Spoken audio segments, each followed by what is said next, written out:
Assalamualaikum Pak Yai Abdullah Fakih. Waalaikumsalam warahmatullahi wabarakatuh, Pak Effendi. Kemudian Mbah Yai Sairan dari Lamongan. Ya, kita ngobrol-ngobrol sejenak ya. Keberangkatan kita dari kemarin dari Surabaya menuju Bogor dalam rangka menghadiri Kongres kedua BaraJP di The Forest Hotel Bogor. Pasti tentunya ada yang menarik keberangkatan kita jauh-jauh dari Surabaya ke Bogor ini. Kira-kira apa yang menarik menurut Pak Yai Abdullah Fakih yang secara aktif mengikuti kegiatan kemarin? Yang menarik, Bang Fendi, kita berangkat bersama-sama dari Surabaya. Yang pertama ada sekitar 15 orang peserta dari Jawa Timur dan juga ditambah 9 orang peserta dari Jawa Timur dan kompak mewarnai kongres. Ini yang pertama. Kemudian suasana hidup dalam kongres, karena dalam kongres selain kita memperbarui anggaran dasar, adanya perubahan dari relawan Jokowi Presiden menjadi relawan Jalan Perubahan. Ini menunjukkan bahwa Jokowi Presiden walaupun nanti tahap kedua artinya sudah tidak mungkin untuk yang ketiga mencalonkan presiden lagi. Mungkin ada siapa, Pak Muldoko atau mungkin siapa, atau jenderal siapa, atau tokoh masyarakat siapa, atau tokoh muda siapa yang akan ditampilkan oleh BaraJP. Itu adalah harapan ke depan dengan adanya perubahan. Ketua Umum Bung Sihol dan juga ketua terpilih Bapak Victor Sirait. Ini sungguh luar biasa. Sampai saya juga terharu ketika Bang Fendi sebagai Ketua DPD Jawa Timur mencalonkan saya sebagai Ketua Umum BaraJP. Iya, iya. Itu merupakan prestasi Jawa Timur dan penghargaan kepada saya. Dalam malam itu secara nasional bahkan internasional, dari Hong Kong, dari Australia, ya ini Mas Tommy dan Mas Ujang kemarin juga mensupport dalam majunya saya sebagai Ketua Umum BaraJP. Dan tanggapan dari Ketua Umum Bang Sihol, juga tanggapan dari Bang Victor yang sangat luar biasa. Walaupun pada akhirnya saya tahu diri karena secara jujur saya di BaraJP kepengurusan untuk di BaraJP 3 tahun kurang beberapa bulan saja. Ya, dan Bang Fendi juga menyatakan ya sudahlah kalau memang kita dukung Bang Victor. Ya. Dan Bang Victor adalah sungguh sosok yang luar biasa, aktivis dan juga humanis.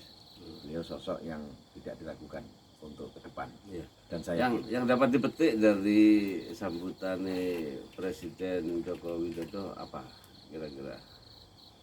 Kalau Bapak Presiden Mbah Yai Sairan juga ikut menyaksikan, Bang Ujang dan Mas Tommy ya, bahwa Bapak Presiden memberikan apresiasi yang luar biasa kepada BaraJP.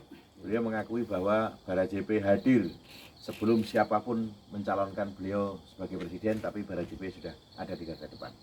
Ini merupakan penilaian dan ucapan terima kasih Pak Jokowi yang beliau katakan sampai pada akhirnya pun beliau tidak akan lupa dengan BaraJP. Ya pantaslah kalau misalnya orang-orang BaraJP kemudian yang berprestasi dikasih sesuatu oleh Jokowi misalnya, walaupun tidak minta, ya. Iya. Katakanlah BaraJP ini memang relawan. Relawan ini ikhlas melaksanakan kegiatan dengan biaya sendiri. Seperti kita ke Jakarta ini, kita tidak minta kepada siapapun, tapi kita dari kocek kita masing-masing. Gotong royong kita masing-masing. Nah, ini menunjukkan bahwa BaraJP ini memang murni mendukung Pak Jokowi dan Pak Ma'ruf Amin untuk menjadi presiden dan wakil presiden ini, dan beliau dalam sambutannya sungguh luar biasa memberikan apresiasi kepada kita. Iya. Yang kedua, beliau mengatakan bahwa BaraJP ini ya, BaraJP ini ada paling awal mendukung beliau. Yang ketiga, beliau juga menyampaikan ucapan terima kasih. Karena dengan gerakan BaraJP dari pusat sampai ke pelosok tanah air secara simultan mendukung beliau bersama tokoh-tokoh dengan cara silaturahminya, dengan cara membisik kepada rakyat memberitahukan tentang program-program Jokowi, keberhasilan Jokowi, dan akhirnya menarik hati rakyat. Kemarin ikut di komisi apa pada saat rapat komisi-komisi? Saya di Komisi D, Ya, di mana di sana sebetulnya dikuasai oleh kelompok-kelompok tertentu. ya, Tapi saya tetap mewarnai ya. bahwa Komisi D itu memang komisi yang pas untuk saya, yaitu membahas tentang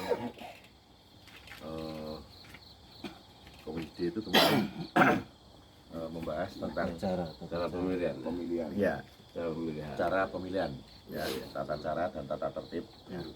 Tapi sukses kan? Akhirnya nggak ada masalah kan? Tidak ada masalah. Iya. Bahkan di Komisi D ini awalnya diarahkan bahwa bagaimana Jawa Timur, ya Jawa Timur ini yang masuk dalam relawan Jalan Perubahan dan kemudian relawan Jokowi Presiden. Ini hanya salah satu aja yang akan diberikan suara. Tadi karena aturan yang ada, pusat ada 2 suara, Ya, dan ya. Jawa Timur juga alhamdulillah Ya. masuk. Ya. Oke deh, makasih. Nah, Bung Ujang kemarin sempat ikut juga di komisi-komisi. Komisi apa kemarin ikut dalam sidang? Kalau saya yang kemarin untuk mewakili DPD Jatim Barajp itu masuk pada komisi A, Komisi A. yaitu anggaran dasar dan anggaran rumah tangga. Ya. Nah, di komisi inilah sebenarnya yang paling mendasar atau yang paling penting untuk lajunya roda organisasi ke depan, yang mana memang ada beberapa perubahan mendasar yang perlu diubah dalam ADART Barajp itu sendiri. Yang pertama mungkin terkait nama atau kepanjangan dari Barajp yang sebelumnya memang Barisan Relawan Jokowi Presiden, kemudian kita sepakati dalam komisi tersebut dirubah menjadi Barisan Relawan Jalan Perubahan, singkatannya tetap Barajp. Nah, hal ini disebabkan karena Bapak Presiden Jokowi tidak mungkin untuk mencalonkan lagi untuk periode ketiga karena terbentur undang-undang pemilihan presiden. Jadi hanya 2 periode atau 10 tahun kepemimpinan beliau. Jadi otomatis seperti yang dikatakan Kiai Fakih, nantinya pada saat 2024 atau periode selanjutnya setelah Pak Jokowi, kita akan memilih sosok yang baru, yang terutama sesuai dengan spirit dari Barajp ini sendiri. Iya, iya, iya. Nah, terkait hal itu makanya kami di komisi A itu sepakat yang pertama memang merubah hal tersebut. Terus kemudian ada beberapa pasal terutama terkait keanggotaan yang semula ada anggota biasa, kemudian ada anggota tetap dan anggota kehormatan. Nah, itu kami sepakat untuk dilebur menjadi satu kesatuan. Jadi hanya berbunyi anggota saja, tidak berdasarkan jenis. Iya, iya. Nah, pertimbangannya ya memang karena waktu kami membuat pada kongres pertama itu kita masih sedikit serampangan, artinya definisinya tidak kurang tepat. Iya, iya. Nah, kemudian kita misalkan ya kayak misalkan anggota tetap, nah itu definisinya orang per orang bla bla bla, di situ ada syarat untuk yang memiliki kemampuan teknis. Iya, iya. Nah, di sini kan susah. Tidak semua anggota relawan Barajp ini yang memiliki kemampuan teknis. Iya, iya, Nah, iya. otomatis kalau misalkan itu kita teruskan, banyak yang gugur menjadi anggota tetap. Jadi hanya anggota biasa. Makanya kita lebur jadi satu, itu menjadi anggota aja yang memang persyaratannya hanya dengan sukarela untuk mendaftarkan diri dan kemudian mendapat kartu anggota, itu sudah bisa disebut sebagai anggota Barajp. Nah, seperti itu. Luar biasa ya, dari Jawa Timur menyumbangkan pemikiran yang handal. Ini saya minta komentarnya sedikit saja, Bung Tommy. Bung Tommy ikut dari Jawa Timur kemarin. Gimana, Bung Tommy? Terima kasih Ketua DPD Barajp Pak Effendi. Kemarin kita melihat bahwa perjuangan dari Barajp itu luar biasa. Selain kita ada di Indonesia 33 provinsi, hanya Sulawesi Barat yang belum ada, dan ada di 5 negara di dunia.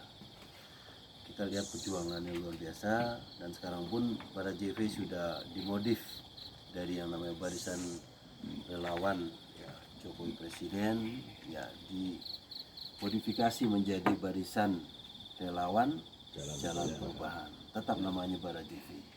Nah, kemarin kebetulan saya juga dimasuk di Komisi 3, itu kita mendukung Komisi C ya. ya Komisi C, kita memberikan advice kepada pada JV bahwa mendukung proaktif kebijakan daripada Pak Jokowi dan juga yang terutama yaitu kita bisa menangkal radikalisme dan intoleransi secara aktif ya, dan juga kita harus luas tapi tegas. Penting sekali itu radikalisme, itu sangat bagus sekali. Ini tentunya juga dari kemarin kita juga ikut hadir juga Mbah Yai Sairan, tokoh yang sudah tidak asing lagi di Jawa Timur, bahkan di Indonesia mungkin ya. Apa menurut Mbah Sairan Kongres kedua Bara JV kemarin dari sosok Mbah Sairan? Allah Akbar. Setelah mendatangi Kongres Bara JV dari Jawa Timur ke Bogor, Barakallah. Pertama, Jawa Timur mempunyai kebanggaan bisa mencalonkan tokoh kita, Kiai Haji Fakih, jadi ketua umum. Dan saya juga ikut di Komisi D, mewarnai juga. Tetapi yang paling utama saya, astagfirullahaladzim, semangat pengakuan Bapak Jokowi kepada Bara JV. Berarti Bara JV harus selalu mengikuti sosial kontrolnya pemerintahan Pak Jokowi sekarang. Dan Bara JV Jawa Timur, ayo bismillah, saya sebagai orang tua dengan generasi muda yang macam ini Bapak Fendi, kita bantu nanti untuk membantu pemerintahan sekarang. Saya kira terima kasih. Ini mungkin salah satu peserta dari Jawa Timur yang paling muda di usianya yang ke-78, namun semangatnya masih seperti umur 30. Ini perlu kita apresiasi. Mari kita ucapkan ya kita Bara JV ya. Bara JV membara. Siapa kita? Indonesia. Bara JV Membara. Siapa kita? Indonesia. Selaku Ketua Dewan Pembina dan Ketua DPD Bapak Effendi, dalam suasana cangkruan pagi ini mengucapkan terima kasih, dan mari kita cermati obrolan kita pagi ini adalah sebuah obrolan yang sangat bermakna, obrolan yang singkat tapi ini memberikan kepada para pembaca, para pemirsa, obrolan pagi ini adalah kenangan tersendiri dalam Kongres 2 Bara JV. Bersama Bung Muhammad Effendi, Sarjana Hukum, Ketua DPD Bara JV Jawa Timur, dan saya Abdullah Fakih, Ketua Dewan Pembina Bara JV Jawa Timur, Mbah Sairan sebagai penasehat, dan Kang Tommy sama Bang Ujang sebagai pengurus DPD Provinsi Jawa Timur. Kita tetap semangat. Yang terakhir saya mengucapkan selamat dan sukses kepada Bung Victor Sirait yang telah terpilih secara aklamasi menjadi ketua umum, dan kepada Bung Sihol Manulang saya salut dan hormat atas kepemimpinannya sejak dari awal hingga sekarang, tetap berada di Bara JV. Semoga sukses. Semoga. Wabillahi taufiq wal hidayah. Wassalamualaikum warahmatullahi wabarakatuh.